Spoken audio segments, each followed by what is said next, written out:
Bam! This is Better Anthony McDonald here to introduce you to your next favorite artist.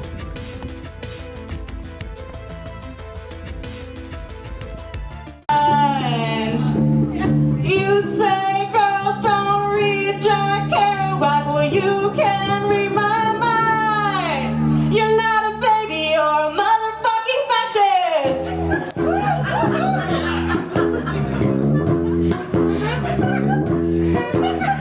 You say that you see both sides, well you can see inside.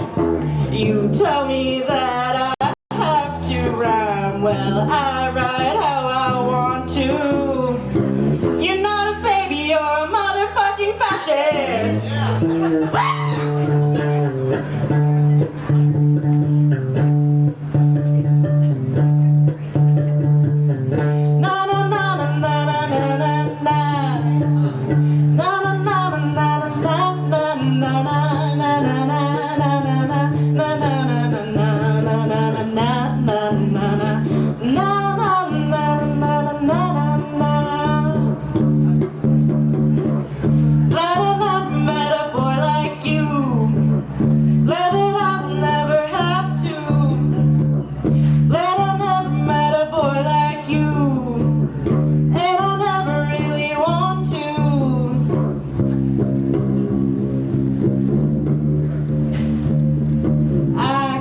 Show you all the ways you're wrong, but I don't play that game. I would send you straight to hell, but I see no eternal flame. You're not a baby, you're a goddamn fucking fascist.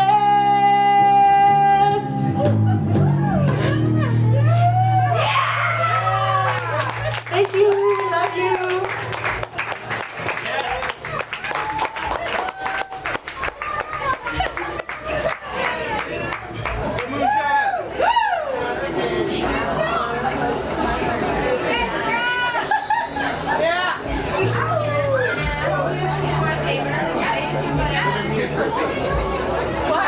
This section of the show is about words. I love words. When I was younger, me and my friends used to make up words.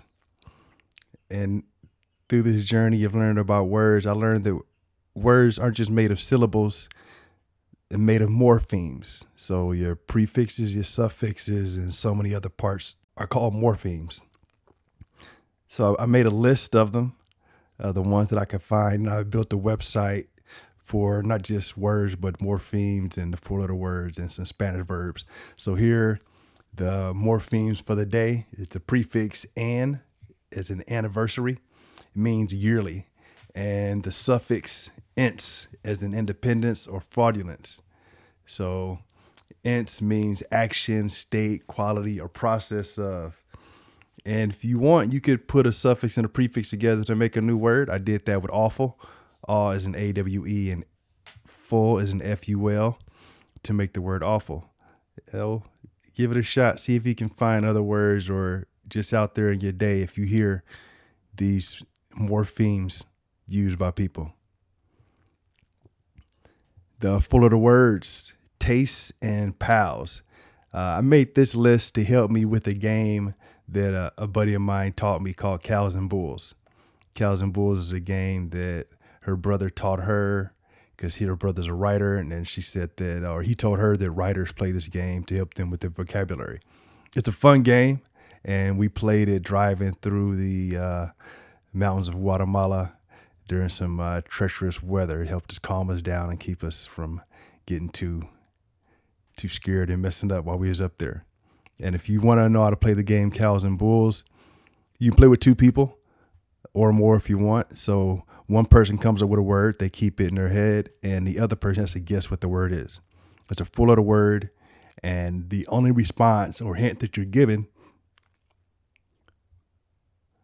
after your guess is how many cows or bulls you have, right? So let's say that the POWS, POWS, is the word, and the person's guess is PAWS, PAWS. So that would be 3 bulls. A bull is the right letter in the right space. A cow is the right letter in the wrong place. So an example of another example would be if their guess was owls, OWLS.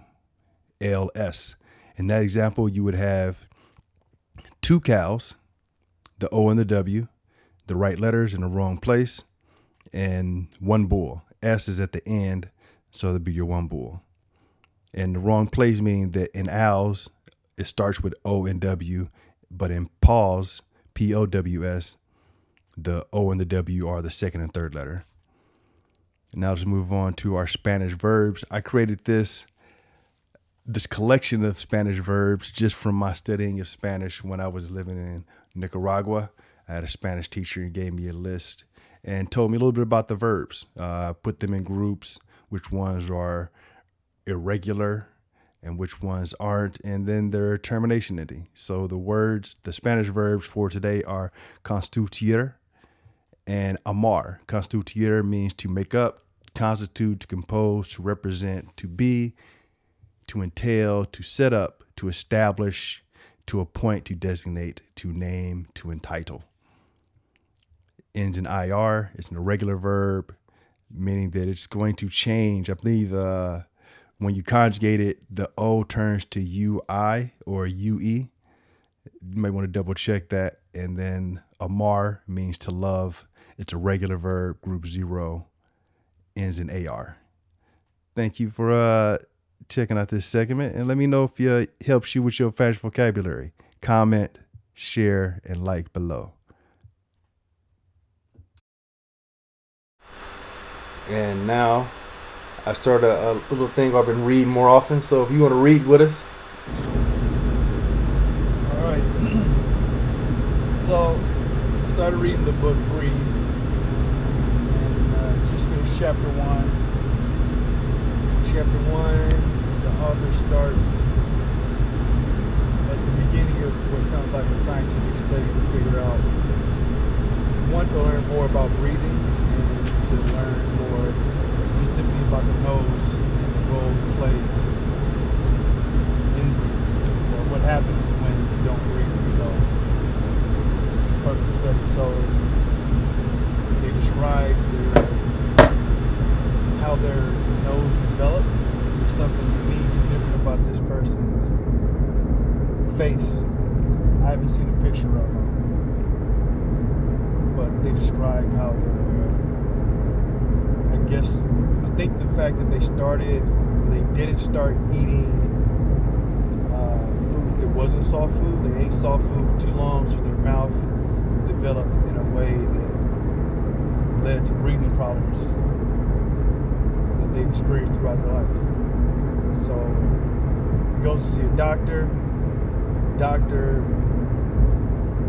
uses a tool to scrape the author's nose clean, and the author is going through this with another U.S. citizen, but the person that is doing the study with the author is not. So they're going through this process of 10 days of not using your nose. Basically, the doctor's plugging the nose up so the nose can't go through in and out. And I think the goal is to see what grows inside of the nose because this is done. It's just, I've never enjoyed having a stuffed nose. I think most people don't. And the author even describes how he expects this to be more than just uncomfortable. But I'm thinking, right, so if the front of the nose is stuffed up and you know the stuff is entering the nose regardless, and that's just part of the process, that only leaves one other way for stuff to come out of the nose. So if the nose gets full, then it's going to fall back into your mouth, into your throat. And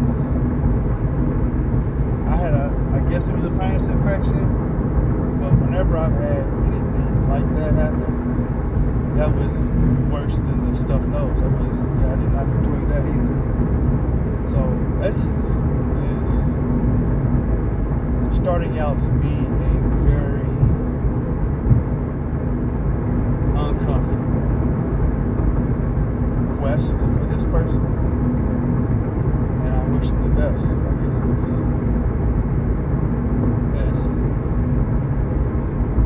they say beauty hurts, right?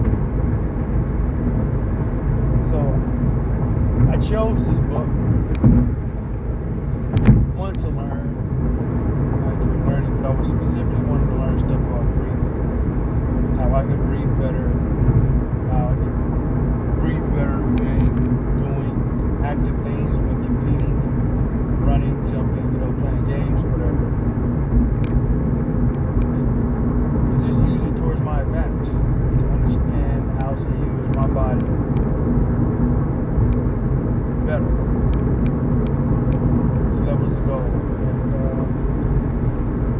I don't know if I'll get this from the book.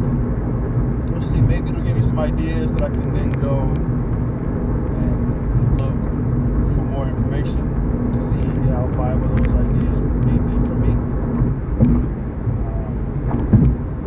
Yeah, if you want to talk about it, this book, or breathing in general, reach out. Read with us, learn with us, grow with us. Man, this is better than McDonald's. Spread love, take off back. Peace.